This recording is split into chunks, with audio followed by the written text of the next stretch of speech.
Right, it's 8 p.m. in Perth and the full hour wherever you are, I'm assuming. So the next iteration of the RITES seminar, as usual, the same format, 40 minutes of presentation. Please clarifying questions throughout those 40 minutes only. And Federico, if it gets too many questions, please just, let him know politely that you're going to move those to the end. After those 40 minutes, we're going to have 15 to 20 minutes of open questions, comments, discussion, anything you can think of. And then pretty much within the hour, we're going to finish. So without much further ado, we're going to have Federico Masera presenting today. Thank you very much for giving us the honor, the charitable terrorist, state capacity, and the support for the Pakistani Taliban. So Federico, please take us from here. Thank you. Well, thank you for the invitation. So yeah, so title already said my Michael. So what are we studying in this paper with my co-author Hassan Yousaf, that is also at UNSW? We are basing our question on two observations. So one is that often violent and terrorist organizations are providers of some type of social services, and secondly, that the social services that are provided by the state tend to answer similar needs to what these organizations are providing. And therefore, we wonder whether the following claim is true or not. And the aim of the paper is try to provide some empirical evidence of the following claim, that is the support for this violent organization influenced somehow by the relative capacity of the state in providing these services relative to these organizations. And the list of these type of organizations and the examples are plentiful. Here I'm just listing a few. So for example, in Italy, the mafia has been shown to be born and thrived in places where they were protecting property rights of lemon producers or sulfur mine owners, especially in places where the state was either unable, unwilling, or incapable of doing so. And for example, in South America, there are many gangs, especially in urban settings, that provide social services and public goods. That's right. In places. Can I get off? I think there is somebody. If I'm muted microphone, maybe. All right. So I was saying, these gangs in South America that are often providing social services, especially in urban areas with poor urban areas. And then in many Muslim majority countries, there are violent groups that are often providing social services. Here I just point out a few, but clearly the list goes on and on. For example, Hamas in the West Bank and Gaza provides for at least 10% of the Palestinians some type of social services. Here I just also cite some papers looking at Hezbollah or Al-Shabaab in Somalia. But overall, there is a plentiful of these type of examples. There is a very good book 2 years ago now from Feldman Brown that has this kind of list of examples and description of examples where rebels, some type of often violent rebels, tend to fill the void left by a weak state. In our paper, we are looking at the Pakistani Taliban. So the Pakistani Taliban are competing at this competing non-state organization in Pakistan. And the reason is that they have the financial capabilities and the presence in at least some part of the territory. They provide many things like education and schools, a legal system and enforcement mechanism where they indicate they resolve some disputes, but also have the ability to enforce whatever decision has been made. They have food pantries and other social services for the poor. But in particular, in this paper, we're looking at the competition that the Pakistani Taliban have with the state in natural disaster relief. So here, in the short term, we're thinking about food, water, medicine. But in the more long run, maybe even more importantly for the people that are affected by a natural disaster, there is the reconstruction effort and also the resolution of many land disputes, especially in Pakistan. Floods are very important, and there are uncertainty about where my neighbor field starts and where my field ends, and they are able to solve or help with the resolution of these land disputes. Now, why do we believe that there is something going on with the state and the support for rebels, and what the state does and how it influences the support rebels? So the kind of underlying theory that we have in mind is that citizens tend to decide whether to support or not the rebels based on many things, but in particular what we are interested in is they are gonna try to figure out what is the relative ability of the state with respect to the rebels in providing for their needs. So in a way, it's what's in it for me kind of theory. It's citizens have many reasons to support rebels. Some of them may be ideological, but some of them are about trying to figure out, is it worth for me to do whatever, to put the support on these rebels, or should I stick with the formal state? And the kind of the observation that we make is that often citizens have an incomplete information about this relative ability that is important for making this decision, and they try to use the infer the relative ability of these two organizations by looking at their performance. So the performance of the state and the performance of the rebels. So by observing relative performance, they infer the relative ability, and with this inferred relative ability, they decide their support decisions. So as you may imagine, in this paper, for saying something about this theory, we will need some shock on the relative performance of the state with respect to these rebels. So the main event that we will study is some floods in 2010 that happened in Pakistan. So this is a map of Pakistan, and here in red we have places that were severely affected by this flood. In orange, places that were moderately affected by this flood. The areas that are depicted here in black are all National Assembly, districts, like, I don't know, congressional districts in the US, for example. And yeah, we see the main rivers also here. And this was an incredibly huge flood, probably the biggest in recorded history in Pakistan.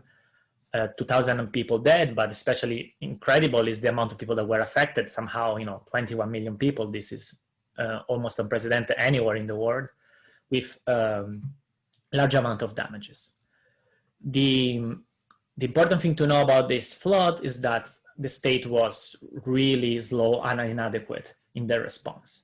So just to give you some information, for example, after 3 weeks, only 8% of the total aid needed was committed to the relief effort. Just as an example, comparing it to a very well managed natural disaster that also happened in Pakistan in 2005, after 3 weeks, the amount that was committed was already 23%. If you look at other natural disasters around the world of the same kind of incredible magnitude, you tend to have like 15% at least committed after 3 weeks. And these generally are international aid, but there can also be some national contributions to it. After 6 months, only 2/3 of the affected areas had received any food aid. So there was 1/3 of the areas that more or less didn't even observe one state official coming there and giving the most basic stuff like food aid. And over 60% of the food needs were unmet by the 6 months mark. Now, why was the state so unable to provide for the Pakistani citizens? In a way, our paper is not about why it happened, so we take it as given, but just to give you some details about what happened, we think that the main reason is the deterioration of the relationship with the West that happened after 2008 between Pakistan and the US, especially, driven by many things, mainly, there were big presidential changes in both countries and a clear change in international relationship between these two countries. Media attention was awful. For example, here we are counting, we had a look at all the main news channels in the US and looked how often they talked about this, huge flood. This is a historical flood, not only for Pakistani standards, but also for war standards. And there were only 3 news stories in the US, totaling 2 minutes of media attention. And there was also big donor fatigue because just 7 months before there was the Haiti earthquake that instead received a lot of international support. And there are other reasons related to the nature of the disaster. And also there were some of the blame was also on the Pakistani government. So the president at the time was really slow in admitting how big the problem was and trying to do something about it. Now, there is also a lot of anecdotal evidence that in this flood, had an effect on the relative performance or relative perceived ability between the state and the Taliban. So here, for example, I just list a few titles on major newspapers like the Washington Journal, Washington Post, New York Times, Wall Street Journal, I should have said. Terrorists capitalize on Pakistani flood, weak government aid efforts are an opening for local extremists, or titles like flooding devastation in Pakistan is seen as an opportunity for the Taliban, and so on. So it was clear even few days or weeks after the flood that the inadequacy of international help plus of the inadequacy of the Pakistani government left open a door for the Taliban. And this was not only in the press, but also on the field, in the sense even the president at the time was publicly saying that the Taliban could take advantage of this flood crisis. One of the heads of the Pakistani Taliban at the time was explicitly saying that if the government is not receiving foreign aid, they will provide for the people there. There are some very interesting interviews with people on the ground, even a few days or weeks after, saying we haven't seen anybody from the government other than a few Islamic organizations helping us there. So for us, it's clear that this kind of in line with the kind of fear, if we see it in the eyes of the theory that I just said before, what we're expecting is that this flood had an effect on the perceived relative ability of these two organizations to help the people in a certain place, and therefore we expect also an effect on the support that the people place on the Taliban. And in particular, what we expect is that the support for the Taliban should increase in general after the 2010 floods, but more particularly for what our empirical analysis would be, we will look at, our hypothesis that places that are more affected or affected at all by the flood should see a bigger increase in the support for the Taliban.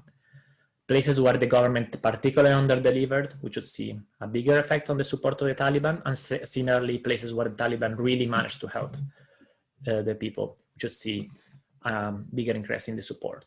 This is particularly important because the Taliban is true that it's a big organization that has money and presence in the territory, but not everywhere. So they may be not able to help everybody equally everywhere in Pakistan. Now, our theory says something about when the state fails, but also has some implications about what happens when the state actually succeeds and does well in, for example, helping the people after a natural disaster. Given that our theory says something on also this other side, we're gonna have a look at a well-managed natural disaster, and this is the 2005 earthquake I was saying just a few slides ago. So this is the largest earthquake in the recorded history. This was a natural disaster similar in size with the 2010 floods. There were a bit more deaths, a bit less people affected.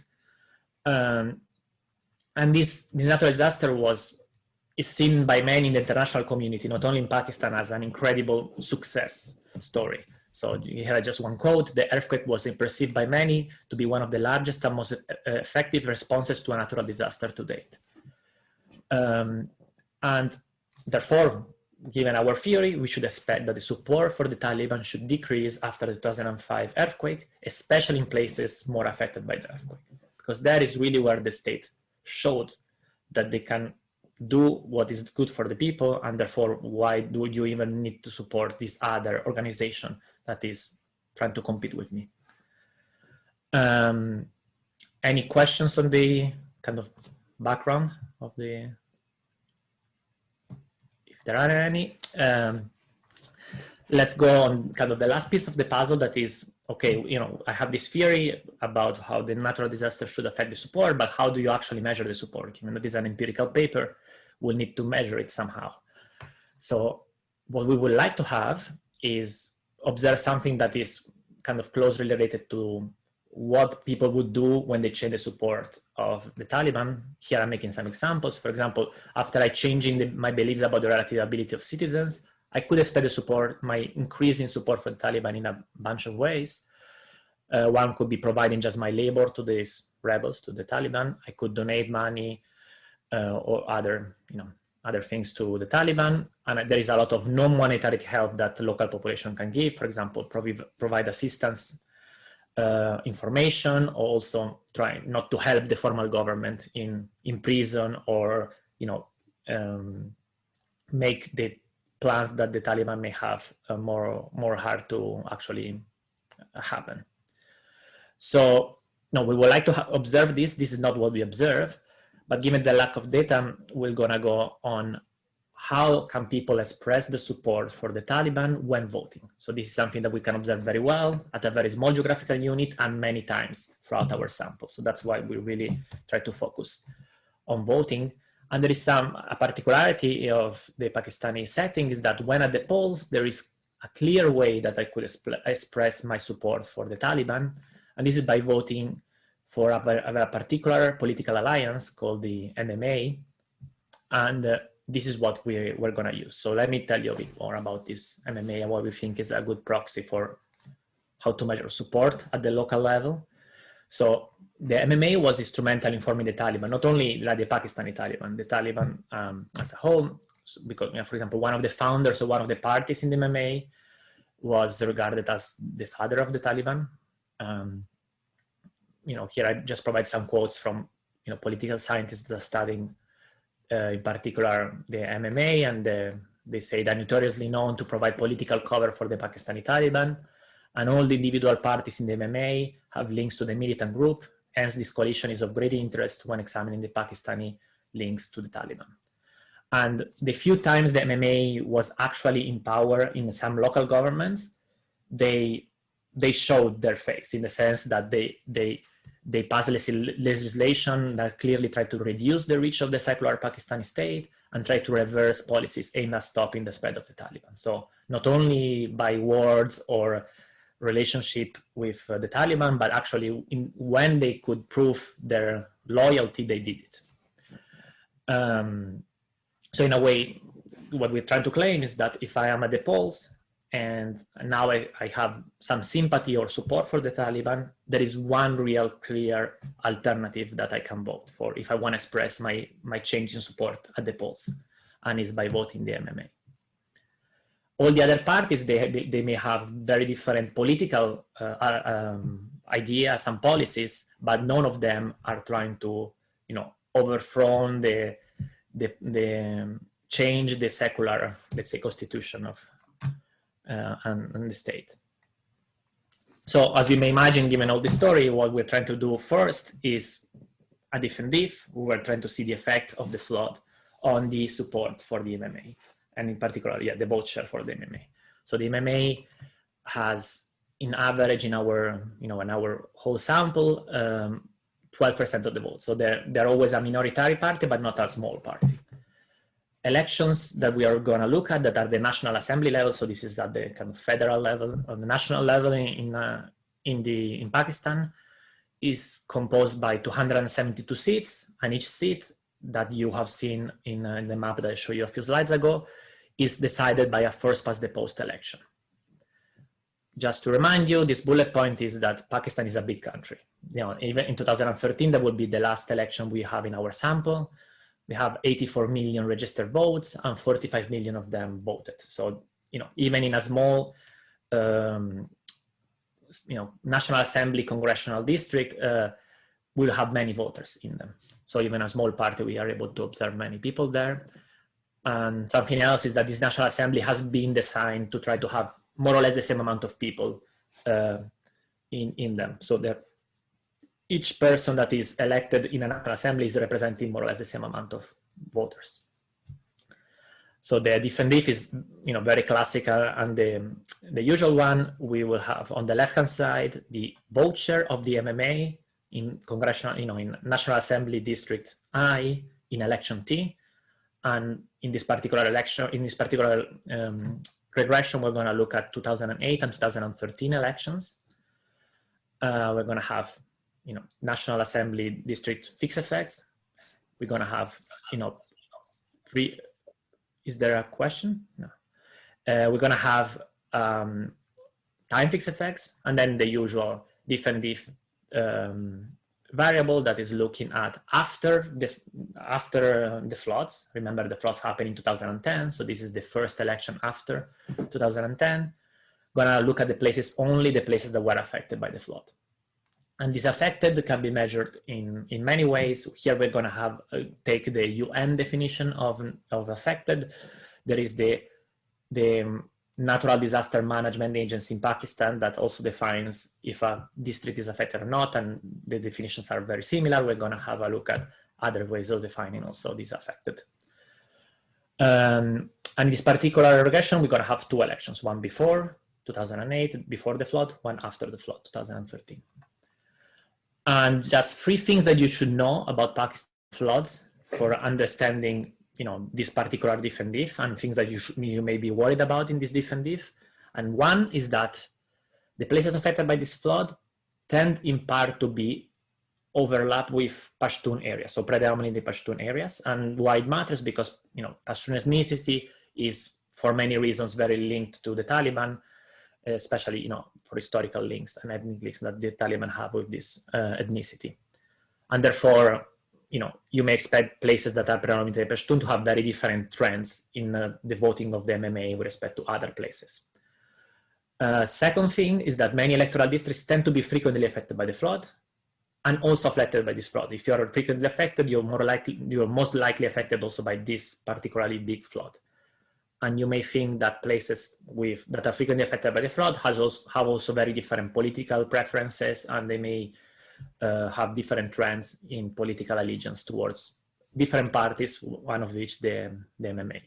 And also urbanized places tend to be less affected by the flood, and therefore, and most likely also vote less for the MMA, or at least have different trends with the MMA. So therefore, in our preferred specification, we will always control for the following three differential trends. So we're going to have a dummy for are you majority Pashtun electoral districts or not, multiplied by the post dummy.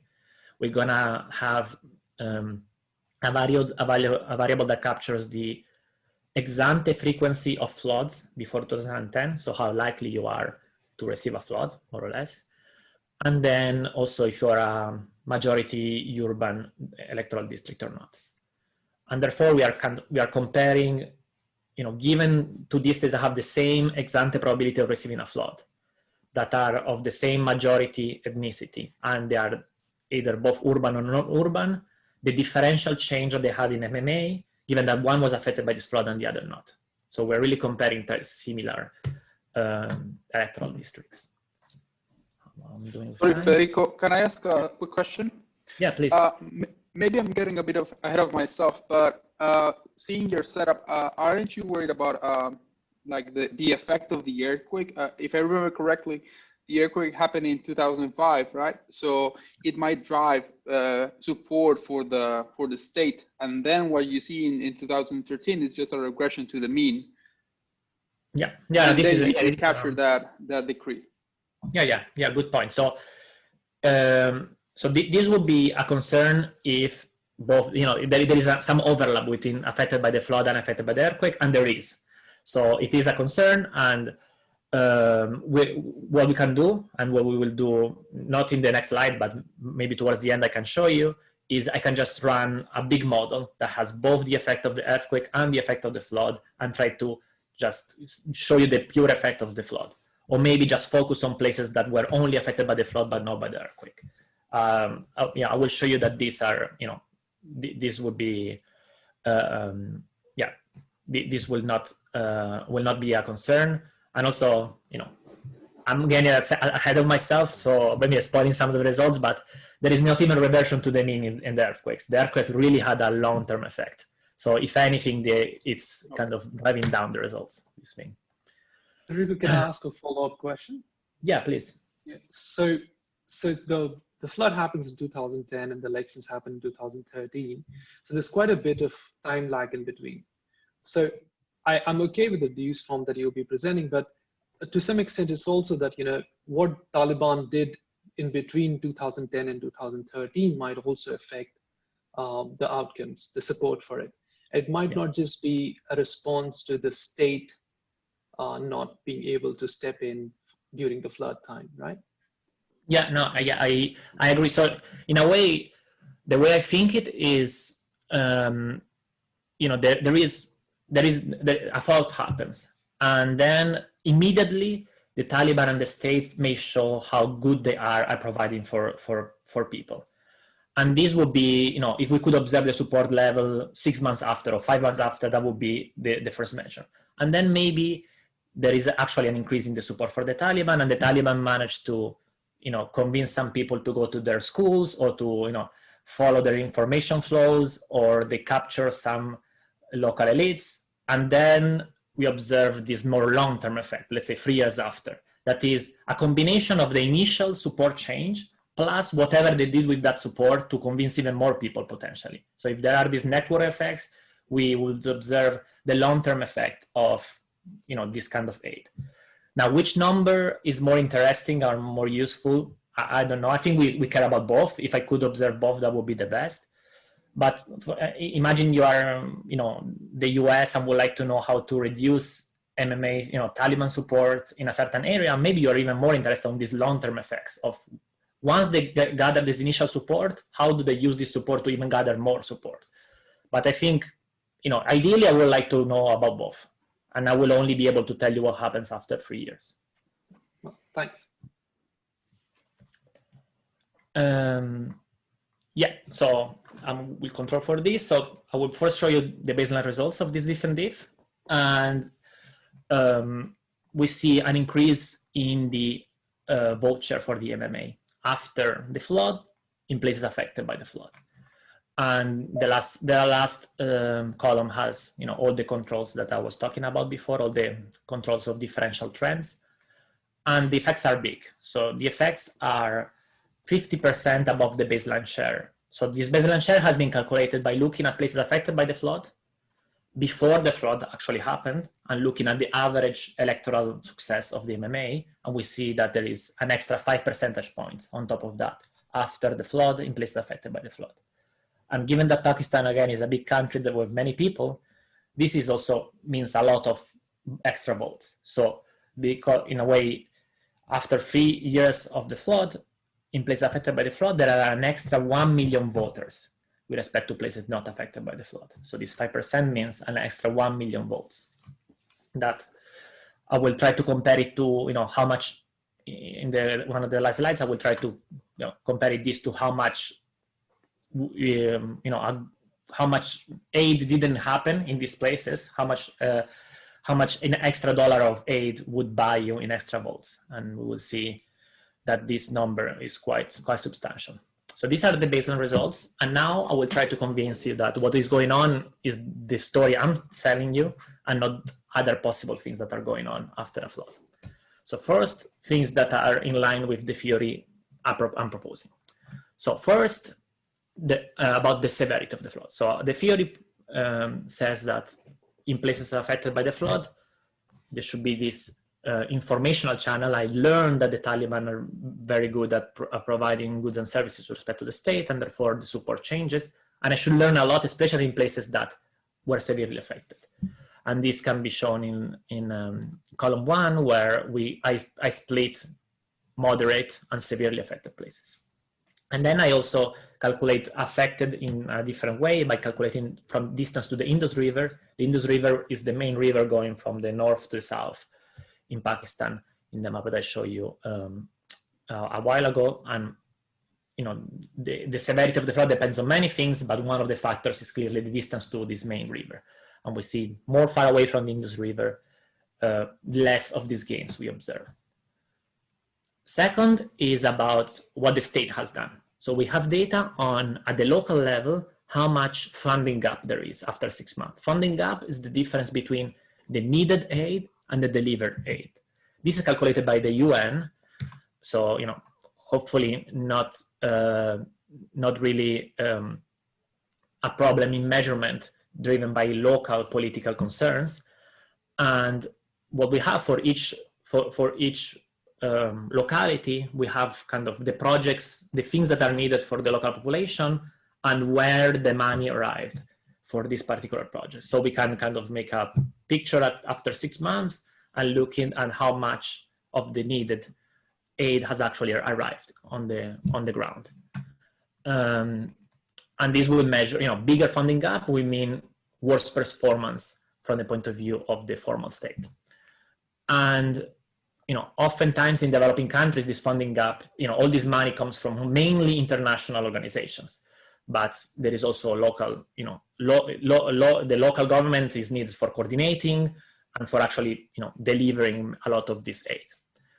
And one thing is that this funding gap is endogenous. So there may be strategic delivery of aid, both from the point of view of countries that are giving aid and for also locally. For example, maybe there were stories that some international aid workers were afraid of providing aid in some places where the Taliban were actually very present. So you may immediately see how there is a problem in trying to use funding gap to measure something about the electoral success of the MMA. And therefore we're trying to solve, at least in part, this issue. I'm not 100% satisfied with this, but by using the severity of the flood as an IV for how much funding gap. And the underlying reason is that if the government is really bad at providing aid, maybe it can do a half good job in places that were not severely affected, but in places that were completely destroyed and severely affected by the flood, a very bad government is not really able to provide much. And actually the first stage, shows that. So both clearly in places affected, the funding gap is bigger. The funding gap is not zero in places not affected, because you need money also in places not affected. For example, you need money to help, the refugees, internal refugees that are going to these places. And also many electrical lines and stuff like that were broken even in not affected places. So, but clearly affected places saw the biggest damage and also the biggest need for aid. And also once we differentiate between moderately and severely affected, we see that the severely affected places have a bigger funding gap. Overall, both the OLS and the IVs are very similar, and they indicate that an extra, so the way the funding gap from 0 to 1 means 100% of the aid was not given, and 0 means everything that was needed was given. So this is passing from 0 to 1 in funding gap, the MMA gains 9 percentage points. That is quite a lot, but clearly this is an extreme movement. Federico, can I ask another one? Yeah. So like in every religion, flood is like the wrath of God raining on men, right? So yeah. Christianity, Islam, everyone. So it could be that when people see the flood affecting them, they become more religious, and that's why the support for more extremist religious organizations go up. So in some way, the IV exclusion criterion is in danger here, right? Yeah, and also, if this was the case, also my underlying baseline results will be invalidated in a way, because this may be completely driven by religious means. Even if, it's true that the MMA have a religious underline, but there's not only the only religious parties in Pakistan. What I will try to show you with the earthquake scenario is that we see very different things going on when actually the state delivered well the aid. But I think I take your point in more broadly also, that I think there are problems with the exclusion restriction in this IV, and the reason is that here the only thing that we're claiming, the thing that we're claiming that I think is not 100% verifiable is that the flood affects MMA only through the funding gap, and you are providing one reason why that may be not the case. So yeah, I agree with you. Thanks. But can I follow up on that question? I think you could look into who is losing those votes. I mean, the MMA is winning those votes, but if the state party is the one losing them, that will lend support to your hypothesis that, well, they are punishing the state and rewarding the. So we're going to have a look at that specifically, yeah. And now the other side of the coin. So I'll try to show you something about how well the state was doing. Now I'm trying to measure how well the Taliban can do. And because how much the support of the Taliban, the MMA increases will depend on how able the Taliban are in providing for help, and the capacity is greatly depends on the ex-ante local presence. Here we will proxy that by the distance from Afghanistan. You may know, if you are familiar with the region, why that matters, but distance to the Afghanistan matters because of the historical origins of the Taliban, where the Pashtun ethnicity is located, is very close to the Afghan Pakistan border, and therefore we expect that closer to the Afghanistan they have more funding and more manpower, especially because it may be already located there or maybe even coming from Afghanistan. So what we perform here is kind of a triple difference in difference, where we're going to look before and after the flood, places affected or not by the flood, places close to the Afghanistan, not close to Afghanistan. And we should expect the effects to be bigger in places that are affected by the flood, after the flood, where the Taliban could actually help, that is close to Afghanistan. So I could show this triple diff in many ways. I will show you just with a graph that is, I'm plotting the effect of the flood on the MMA vote share as a function of the distance to the Afghan border. And all the effect is concentrated in the first 150 kilometers from the border. So in a way, one way of thinking it as there is this big river going from the north to the south. This, the flood affects both places on the west or east of the river. So they are affected equally, but the Taliban is much more prepared to help people on the west side of the river because that's closer to Afghanistan, closer to where they have the manpower. And therefore, that's where they show off, in a way, their ability, and that's where we see an increase in MMA. That's not the case on the other side of the river. Clearly, there are many things that change with distance to the Afghan border, so I don't want to claim that my story is the only thing that is true, but I think it's,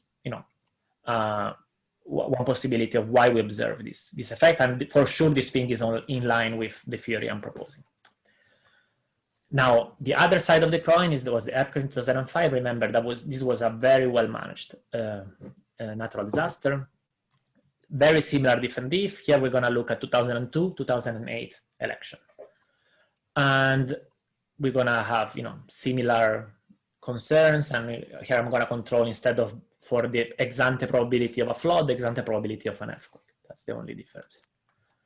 And we see huge losses for the MMA in places affected by the earthquake.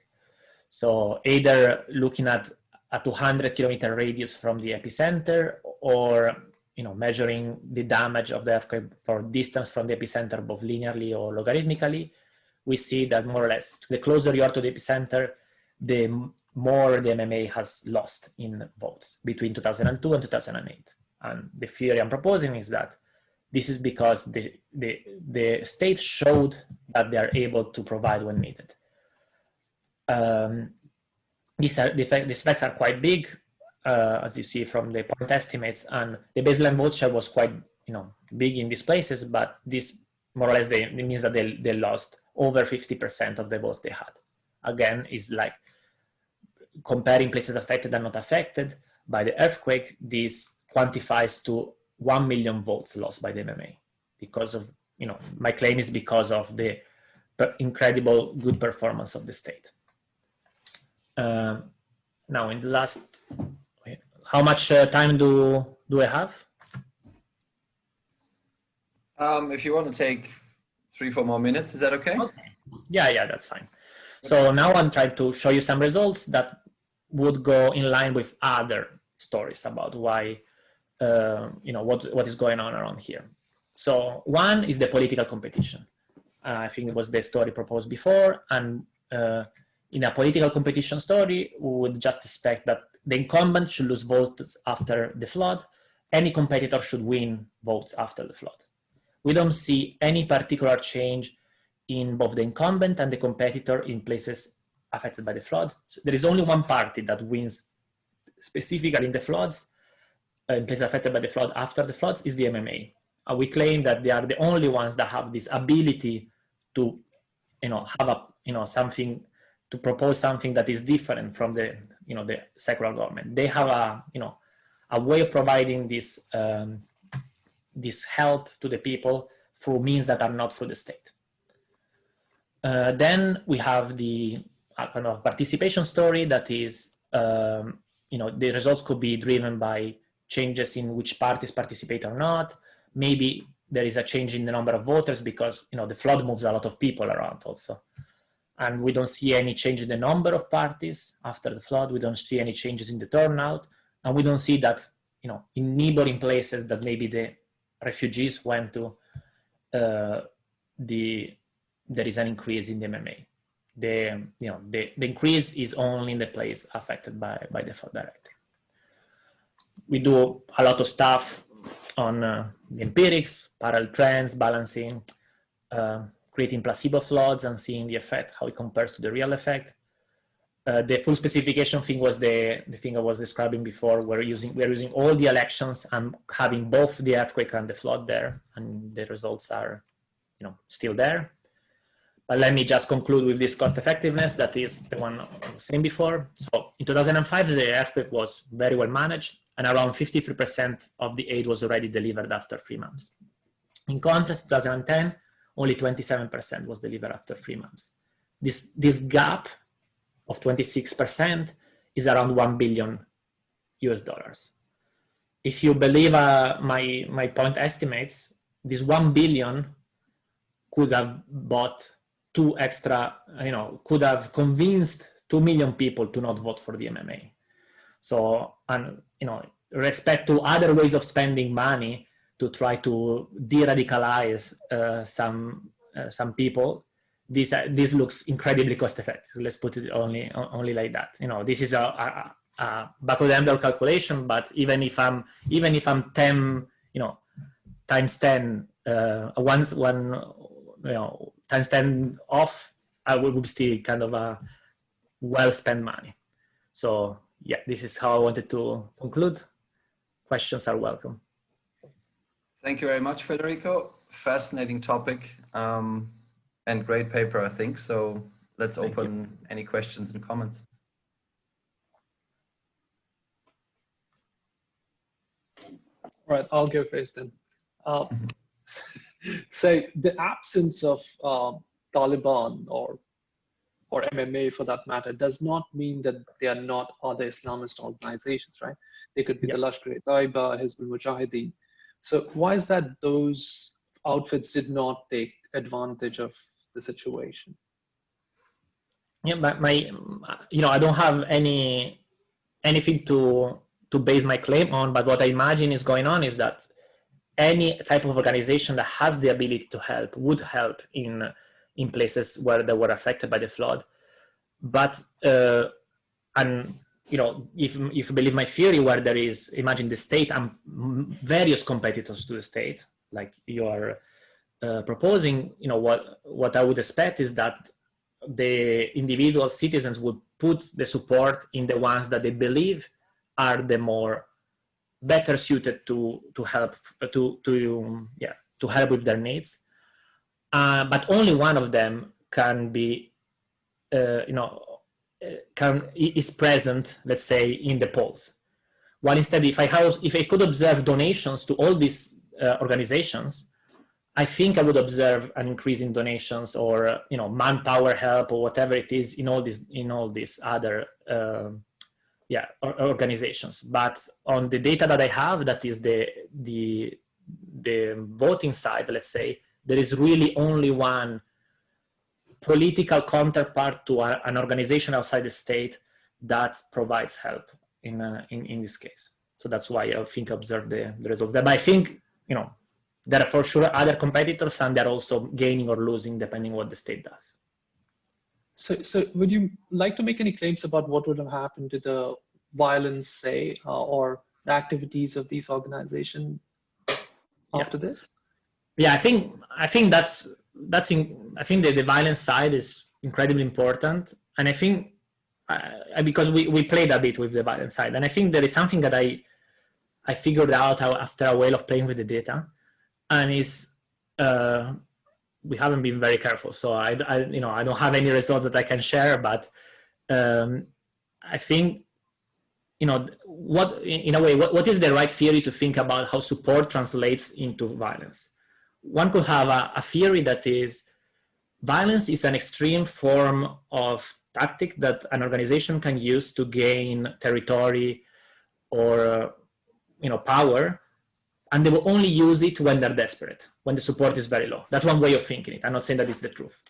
Another is violence. For doing violence strategically and well, you need a lot of manpower, a lot of information, a lot of money.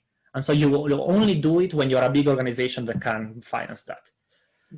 I don't know which of the two worlds we are in, actually, but I think there is no easy answer of a one-to-one link between support and violence. So maybe this increasing support for the MMA and the Taliban may have even driven down violence. I don't know. Yeah. Well, I'm looking forward to those violence results when you have them. I'm looking forward also. So just on that note, I wonder, have you thought about looking at protests as an outcome variable from the GDELT? Protests against the government, and I think the categories are quite refined there, because what I would suspect is that protests against government would rise in those areas where I identify the rise in MMA vote share 3 years later. I mean, that's one concern. I share the same concern as Tushar, like you measure the outcome 3 years later, which there's a lot of things happening, which in one way it's an advantage, like you said, because you can identify long run effects, but it also leaves a lot of room for confounding dynamics in between. And I think protests and riots from GDELT are available, I think, on a daily basis, and they're locally identified quite well. Yeah, that will make sense. And yeah, one thing that I'm not sure what you think also is, do there be more protests in places where there is no alternative? So people are just desperate, the state is not providing and nobody else is providing, so I protest against the state.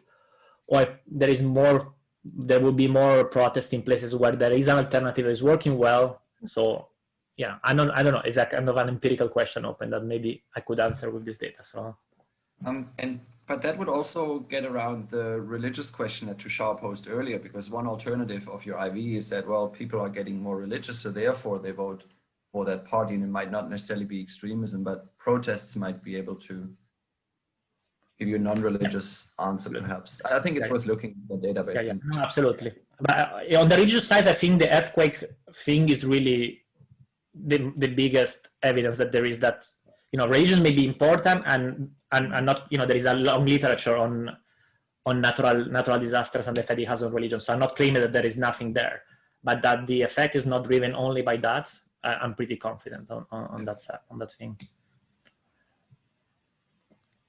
May I ask a question, please? Yeah, please.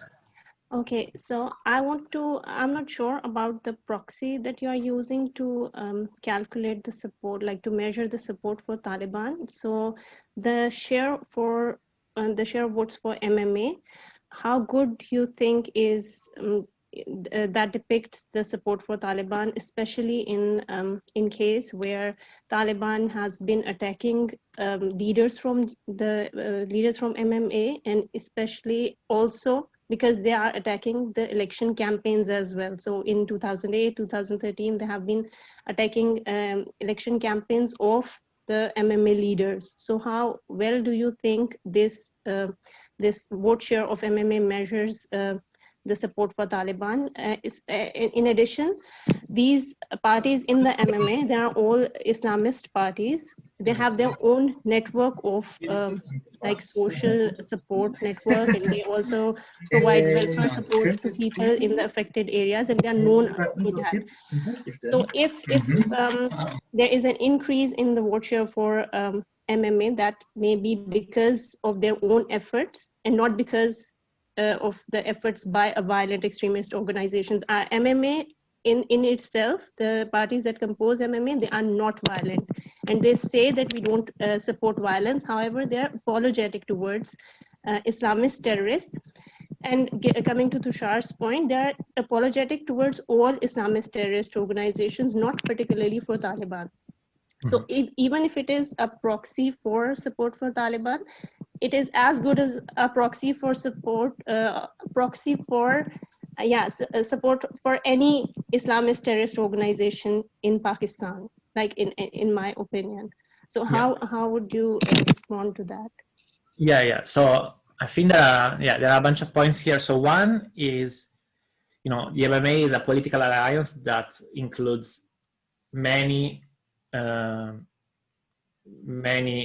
groups, many political parties, and only some of them have, let's say, clear and undeniable relationship with the Taliban, and some are either linked or favorable to the Taliban, but not only to the Taliban. And on that side, I think we have data at not only at the alliance level, but also at the party level. So we should look at that. We have that data. So on that front, I think we can answer the question because we have the parties. Then there is another thing that I don't know if exactly what you're saying, that is, given that there is violence both during campaigning and during the actual voting, how much can we, one, trust maybe? I don't know if it is what you're worried about, the numbers, No, and the other is, it's just that Taliban has been attacking MMA leaders and MMA rallies. So how good is that proxy, like the vote share for MMA, how good is that a proxy for measuring support of for Taliban? Yeah, so the thing I'm thinking that could be a problem is, I don't know if a problem, but I think what could influence what we're measuring is that, so there is the flood, there is an increase in support. Let's say that this increase in support would drive, let's say, more attacks, just to make an argument, and these attacks then influence, political violence, and these attacks are political, and therefore I observe changes in the voting. I think that would drive the results either up or down, that I'm not sure in which direction it would drive it. How do people react to political violence? Do they are more likely or less likely to vote for the I don't know, but I'm sure there is good data on political violence. So actually, that's a bit different from what is my point. So my point is, suppose, as a counterfactual, for example, suppose that MMA is not the vote share for MMA does not depict support for Taliban. Mm-hmm. So in that case, the increase in vote share for MMA after the floods would be a depiction of the support of people for MMA, for their welfare organizations, because they are also very active.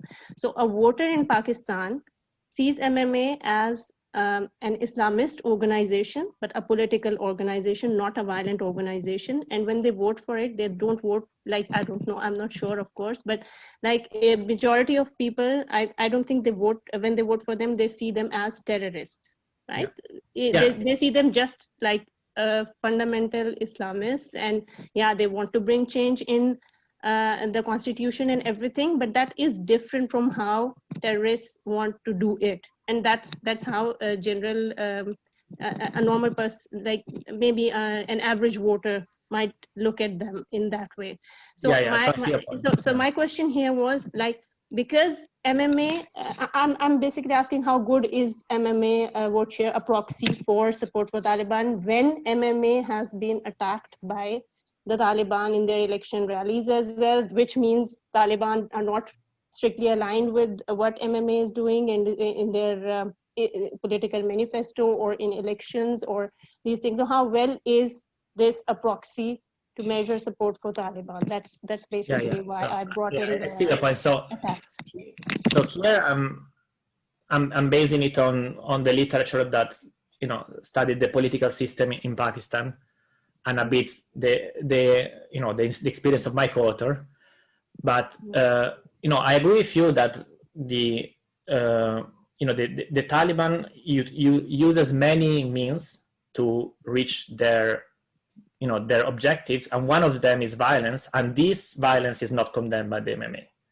But they use many other means, the Taliban, to try to get their objectives, and the general political objective of the Taliban, and these other means, I think, are well in the wheel of what the MMA also strive for, given the type of people that have been crossing the MMA, used to be Taliban and now MMA politicians, or the opposite. So on that front, I see a strong link between the MMA and the Taliban. At the same time, I agree completely with you that not every voter of the MMA, and not even a small minority, I would say, of the voters of MMA are for using violent bombings or terrorist attack to reach those means. I don't think that's what we are capturing with that proxy. So yeah, that's yeah. Okay. And another thing, if I understood the results correctly, the vote share for government, did it fall or not? Can you? So it have fallen in general because of the flood, but not particularly in places affected by the flood. So this is the incumbent.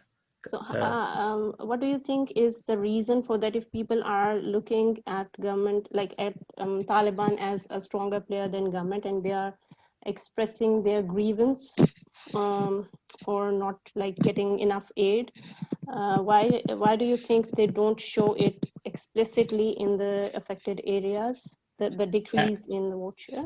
Yeah, I think this is in a way our point, that is, looking at it as a pure political competition model is wrong, because if you had that mentality, you would expect here a negative and here a positive, and a positive everywhere, any competitor. And our claim is that may be not the right lens to see this problem, but the right lens that many people have in these areas is that the state can provide for me, or other things can provide for me when things are going bad, like in a flood.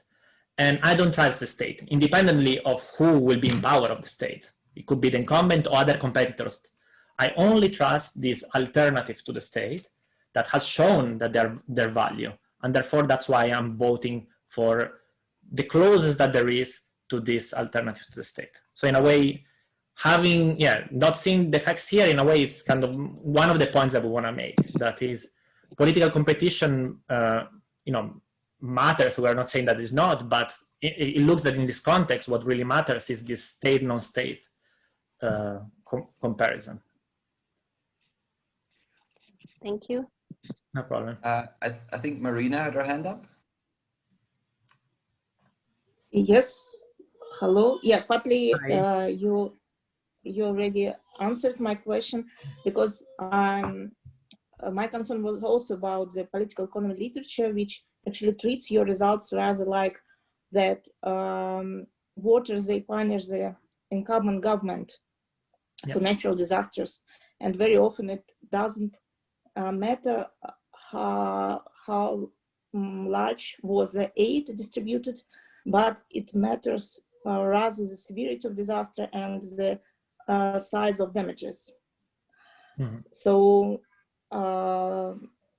related concern is, it's interesting to maybe to discuss further why you don't have this result for the incumbents vote shares.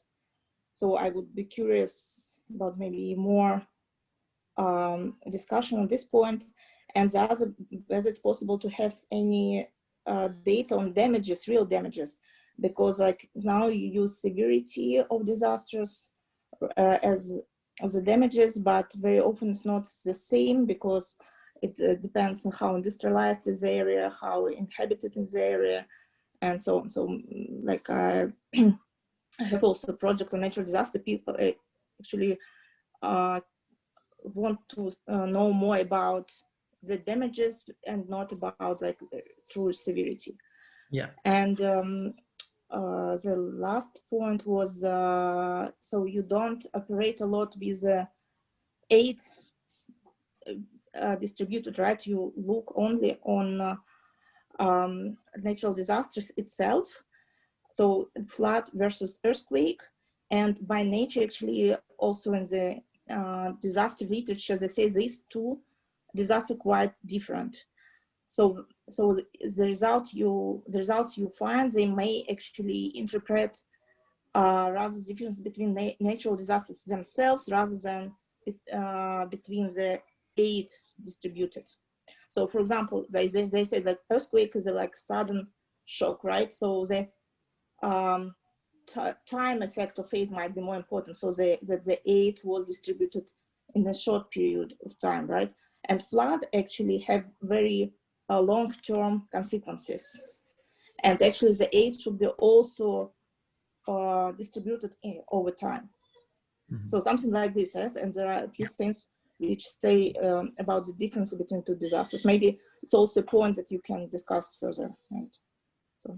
Yeah, thanks for the question. So on the earthquake flood thing, so I think the point we want to make clear, so it's true that given that the different type of disasters, they may require different aid and different timing of aid. What is clear is that even comparing this earthquake to any other earthquake that happened in Pakistan or other countries, this has been a particularly good, well-managed natural disaster, and the flood is actually the opposite. You can compare this flood to other floods, and it's just terribly managed. So that's the on the aid side. So you can do the between the two comparisons, but also within the type of group comparison, and you will get the same type of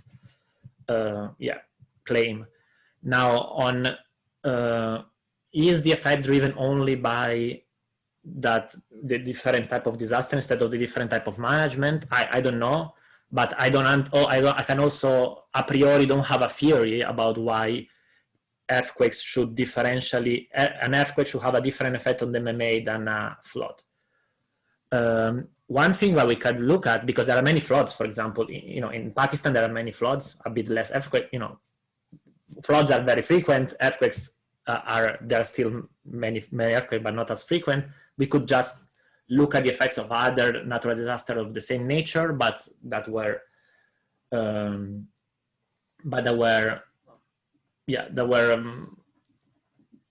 of different that were happening in different moments and in different places. With the caveat there that no natural disaster is as big as these ones. Then there was what was that?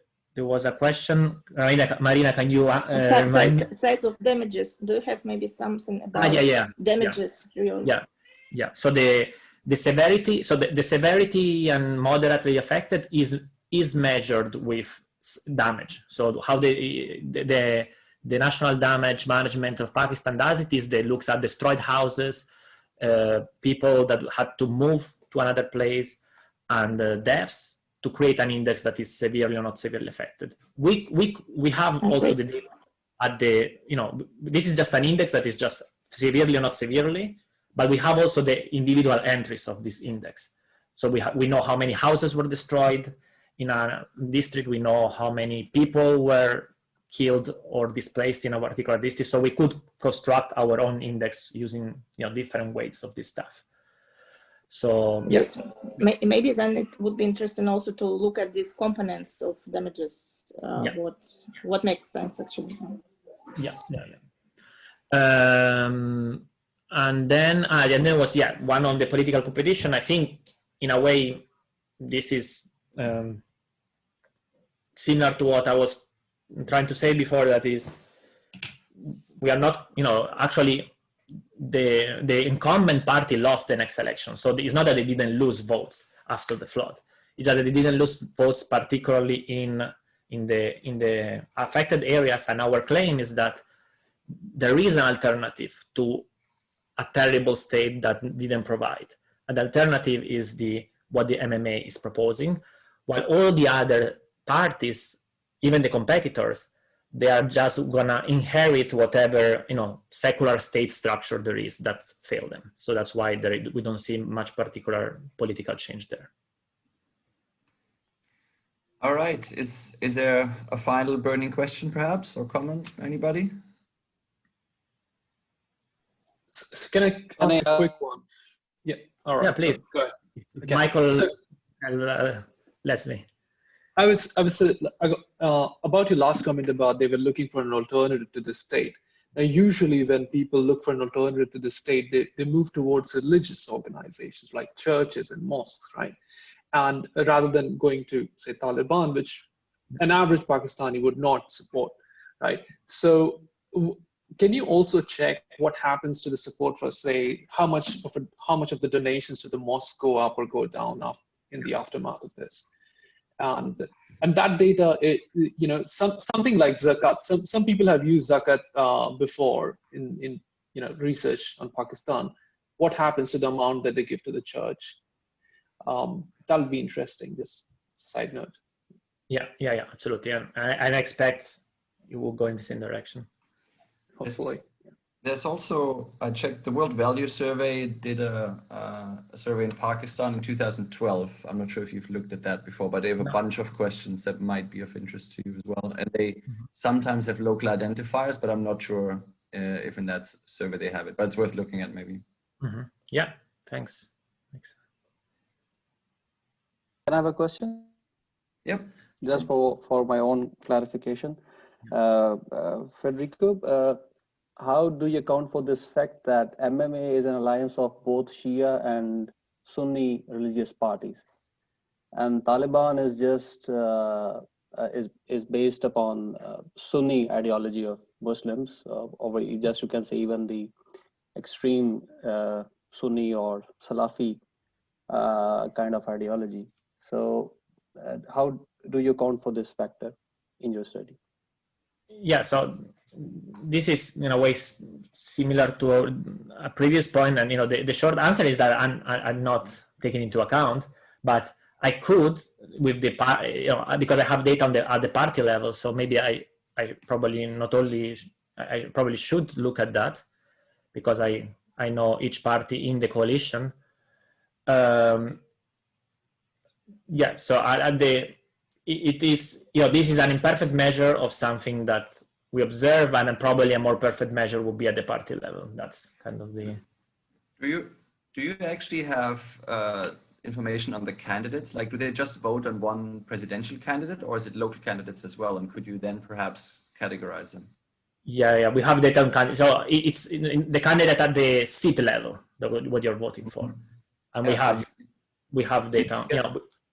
You get information on them, see which, if they're Sunni or Shia, for example. Yeah, I'm sure that information might be available. Yeah, that would be another way. Yeah.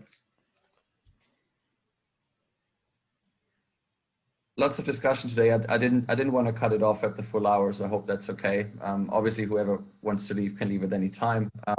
But I wanna finish the official part here, but I'm going to leave this window open so whoever wants to stay around and have continue chatting with Federico, given he has more time, please continue to do so. But I want to thank everybody for being here today, especially thanks to Federico for presenting a fascinating project. I hope you got something out of it. I hope everybody else got something out of it. Yeah, so with that, hopefully we'll see you back in 2 weeks when we're going to have Abel Brodeur giving a talk. And as usual, any comments, questions, please reach out to us. We're always looking for inspiration. So thank you very much. Like I said, I'm going to leave this window open, so please continue talking if you like. If there's no more conversation, then I'm going to close it. So thank you very much, Federico. Thank you very much. Thank you for the comments.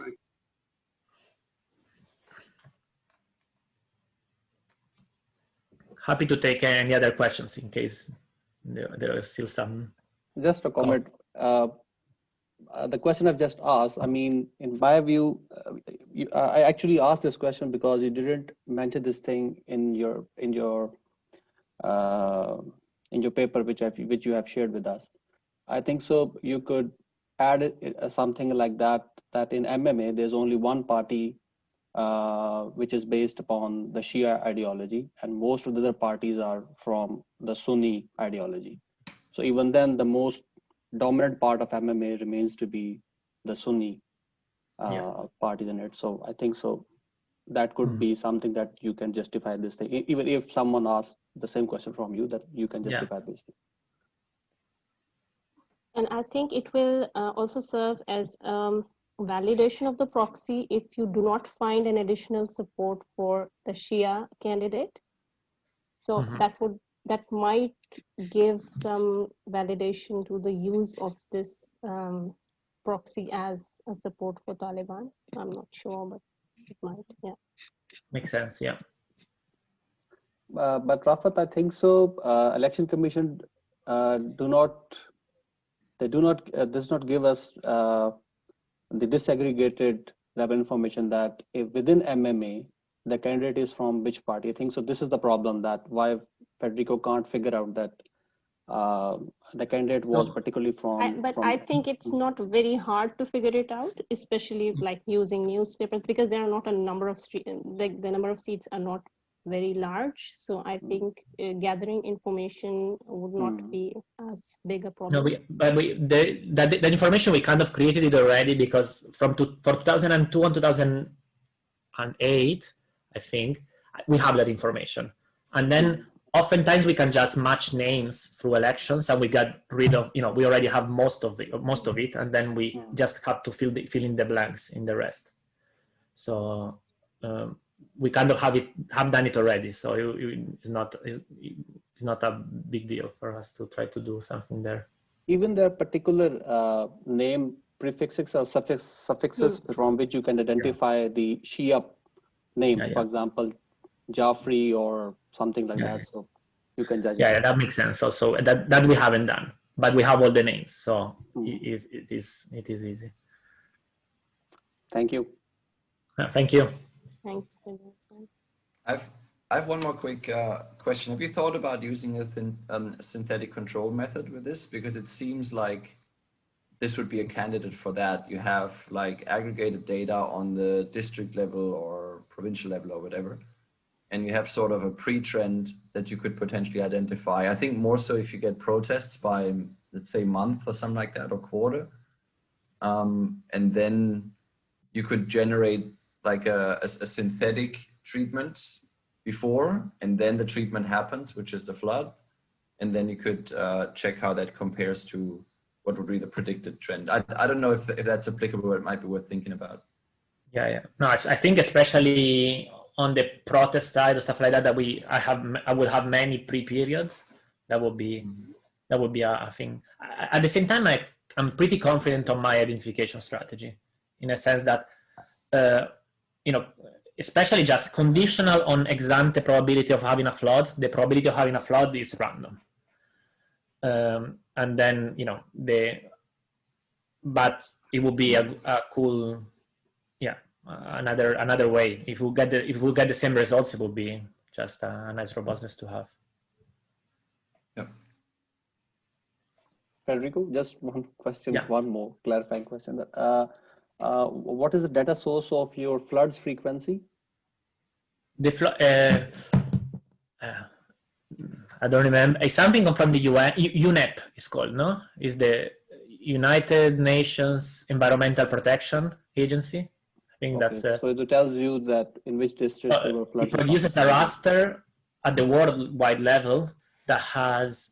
So it has, in the last 50 years, the frequency of the flood, but also it has modeled what is the probability now of receiving a flood, because given the hydrological conditions of the soil and how many flood, the elevation and stuff like that, they have both.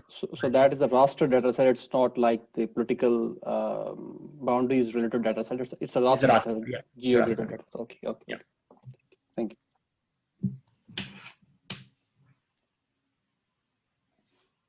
Cool. Anything else? Anybody? Thank you. All right, Federico, I hope you got something out of this. Absolutely. Yeah, it was great. You can check the chat as well, Melvin. I didn't have a look at it. Yep. Okay. Yeah. Do you want to copy it out maybe real quick? Because I'm not sure. Or either way, I think if you're okay with it, we're going to upload the video, so you're going to see it there also. Perfect. All right. Yeah, I got it. Yeah. Thank you. Cool. Thank you. Thanks. Hopefully see you in a couple of weeks then.